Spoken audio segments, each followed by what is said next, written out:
स्पर्श कुष्ठरोग सचेतनता अभियान नहीं जिला स्तरीय समन्वय कमिटी बैठक अनुष्ठित गजपति जिला पारलाखेमुंडी स्थित जिला मुख्य चिकित्सा और जनस्वास्थ्य अधिकारी कार्यालय सम्मिलनी कक्ष आज स्पर्श कुष्ठरोग सचेतनता अभियान 2026 जिला स्तरीय समन्वय कमिटी बैठक अनुष्ठित हो जिला मुख्य चिकित्सा और जनस्वास्थ्य अधिकारी डाक्टर मोहम्मद मुबरक अली अध्यक्षतार जिला प्रकल्प परिचालक जातीय स्वास्थ्य मिशन सरिता महापात्र एडीपीएच और नयना मल्लिक डीएमआरसीएच प्रणति साहू एडीपीएचओ डॉक्टर आनंद सामंतराय जिला आशा मैनेजर नारायण मल्लिक एनएमएस श्रीधर दास और एमपीएचएसजी रामकृष्ण नायडू समेत अन्य जिला स्तरीय पदाधिकारी माने जोग देइथिले। बैठक में कुष्ठरोग निराकरण कार्यक्रम अंतर्गत समस्त योजनार कार्यकारिता संपर्क में जिला मुख्य चिकित्सा अधिकारी समीक्षा करथिले।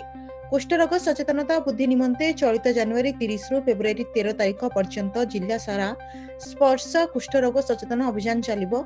जिला शिक्षाधिकारी, जिला सामाजिक सुरक्षा अधिकारी, जिला समाज मंगल अधिकारी, जिला पंचायत अधिकारी समेत लाइन विभागीय अधिकारी प्रमुख स्वास्थ्य विभाग को सहयोग करने को कहिथिले। प्रत्येक गाँव में कुष्ठरोग सचेतन कार्यक्रम कराजिबो। आशा और अंगनवाड़ी कर्मी एएनएम समस्ते ଏହି କାର୍ଯ୍ୟକ୍ରମରେ ସାମିଲ ହେବେ। ଜିଲ୍ଲାର ସମସ୍ତ ବ୍ଲକ, ଗ୍ରାମ ପଞ୍ଚାୟତ, ପାରଳାଖେମୁଣ୍ଡି ପୌର ପରିଷଦ ଓ କାଶୀନଗର ବିଜ୍ଞାପିତ ଅଞ୍ଚଳ ପରିଷଦ ଏହି କୁଷ୍ଠରୋଗ ସଚେତନତା ଅଭିଯାନରେ ସାମିଲ ହେବାକୁ ଅନୁରୋଧ କରିଛନ୍ତି।